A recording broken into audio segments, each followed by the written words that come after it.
Hello everyone, आपका स्वागत है हमारे इस चैनल पर। आज की वीडियो में मैं आपको बताऊंगी कि प्रमोटर की लीगल जो पोजीशन है वो क्या होती है। इससे पहले की वीडियो में मैंने आपको बता दिया है कि प्रमोटर क्या होता है, इसकी इम्पोर्टेंस, इसके फीचर, ये सारी चीज़ें मैंने आपको बता दी है। राइट्स ड्यूटीज़ भी मैंने आपको वीडियो में बता दी है। आज की वीडियो भी इम्पोर्टेंट है, ये क्वेश्चन भी आपका 15 मार्क्स में आ सकता है कि प्रमोटर की लीगल पोजीशन है जो वो क्या होती है। Legal position of a promoter of a preliminary contract. और वीडियो शुरू करने से पहले मैं आपको बताऊंगी कि आपको कॉमर्स से रिलेटेड हर इंपॉर्टेंट टॉपिक की वीडियो आपको मेरे चैनल पर मिलेगी, इसलिए जल्दी से वीडियो को लाइक और चैनल को सब्सक्राइब कीजिएगा ताकि आपको हर इंपॉर्टेंट क्वेश्चन की वीडियो मिल सके। तो है आपका क्वेश्चन, प्रारंभिक अनुबंधों के लिए प्रवर्तक की वैधानिक स्थिति क्या होती है। सामान्यतः प्रवर्तक ऐसे अनुबंध प्रस्तावित कंपनी के एजेंट या ट्रस्टी के रूप में करता है, परंतु वह ऐसी कंपनी का एजेंट अथवा ट्रस्टी नहीं हो सकता जो अनुबंध के समय स्वयं ही अस्तित्व में न हो। कंपनी समामेलन के पश्चात ऐसे अनुबंधों की पुष्टि भी नहीं कर सकती जो कि उसके निर्माण से पूर्व किए गए हो। ऐसी दशा में प्रवर्तक की स्थिति विचित्र है।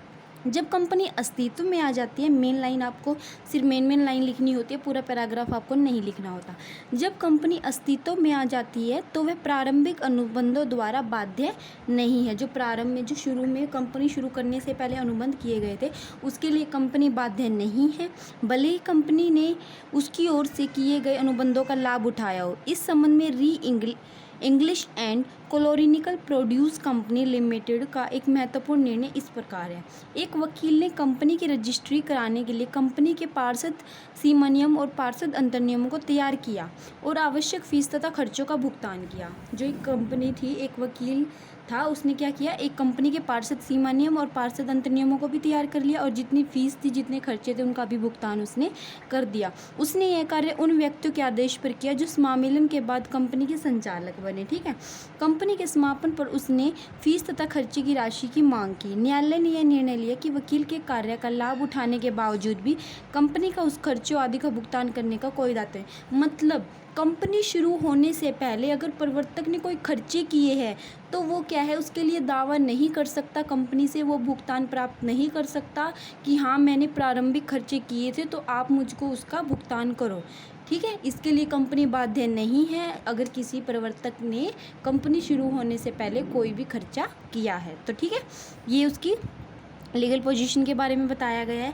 सेकंड है इसमें, कंपनी का निर्माण या समामेलन या रजिस्ट्रेशन, फ्लोटिंग और इनकॉर्पोरेशन और registration of a company. Company के परिवर्तन के पश्चात, ये तो कंपनी के परिवर्तन से पहले है, ठीक है, जो उसने खर्चे किया। अगर कंपनी के परिवर्तन के बाद अगर वो कोई खर्चा करता है, कंपनी परिवर्तन के पश्चात निर्माण की दूसरी अवस्था आती है, मतलब समामेलन। ठीक है, कंपनी शुरू होने से पहले जो खर्चे किए, उसके बाद क्या करता है वो समामेलन, मतलब रजिस्ट्रेशन करता है कंपनी का। इसके अंतर्गत कुछ प्रारंभिक क्रियाएं संपन्न करने के पश्चात प्रपत्रों को रजिस्ट्रार के कार्यालय में जमा कराना पड़ता है। इसके बाद आवश्यक फीस जमा करके समामेलन का प्रमाण पत्र प्राप्त किया जाता है। मतलब क्या होता है, कंपनी का रजिस्ट्रेशन कराने के लिए भी कुछ फीस पे करनी पड़ती है, उसके बाद ही कंपनी क्या है, अस्तित्व में आती है। इसलिए कहा जाता है कि प्रवर्तन कंपनी को गर्भ का रूप देता है। मतलब जो प्रवर्तक होता है ना, वो सोचता है कि कंपनी कैसी होगी, कैसे कौन कौन व्यक्ति काम करेंगे, सारी चीज़ें उसने सोच ली। उसके बाद जब वो रजिस्ट्रेशन करा लेता है तो कंपनी अस्तित्व में आती है और समामेलन उसे गर्भ से निकालकर एक कृत्रिम, जब उसका रजिस्ट्रेशन हो जाता है तो क्या है, एक तरह से गर्भ से निकलकर एक क्या है, कंपनी बन जाती है, एक कृत्रिम व्यक्ति बन जाती है। जब तक कंपनी का समामेलन, मतलब जब तक कंपनी का रजिस्ट्रेशन नहीं होता, कंपनी अस्तित्व में नहीं आती। उसे वैधानिक दृष्टि से कंपनी नहीं कहा जा सकता, इसका पृथक अस्तित्व नहीं होता।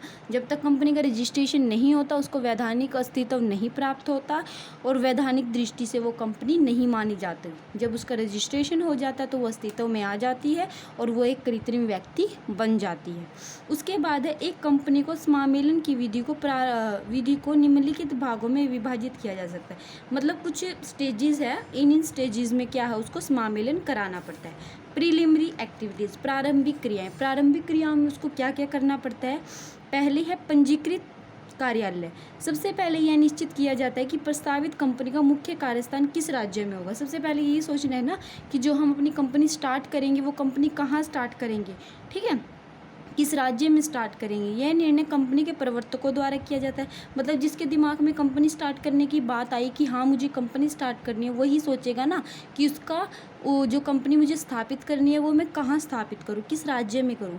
ऐसा करना इसलिए आवश्यक है कि कंपनी का पंजीकरण उस राज्य के रजिस्ट्रार के यहाँ होता है जहाँ उसे कंपनी स्थापित करनी है ना, वहीं के रजिस्ट्रार के पास उसे रजिस्ट्रेशन कराना पड़ता है कंपनी का। ठीक है। सेकेंड है कंपनी का नाम निश्चित करना। कंपनी के नाम का चुनाव करने के लिए आवश्यक है कि नाम निर्धारित करने से पूर्व रजिस्ट्रार के कार्यालय से इस बात की जानकारी ले ली जाए कि क्या प्रस्तावित नाम की स्वीकृति मिल सकती है अथवा नहीं। यद्यपि कंपनी के नाम का स्वेच्छा से चुना जाता है। जैसे कंपनी का नाम, वैसे तो कोई भी कंपनी का नाम हम रख सकते हैं, लेकिन जब हम कंपनी का नाम रखें तो हमें रजिस्ट्रार के कार्यालय में यह पता कर लेना चाहिए कि इस नाम से कोई कंपनी तो नहीं है, या क्या मुझे इस नाम की अनुमति मिल सकती है। अगर कार्यालय में हमें अनुमति मिलती है रजिस्ट्रार के कार्यालय में, तो हम वो नाम रख सकते हैं। उसके बाद है आपका थर्ड पॉइंट है आपका आवश्यक नियुक्तियां करना।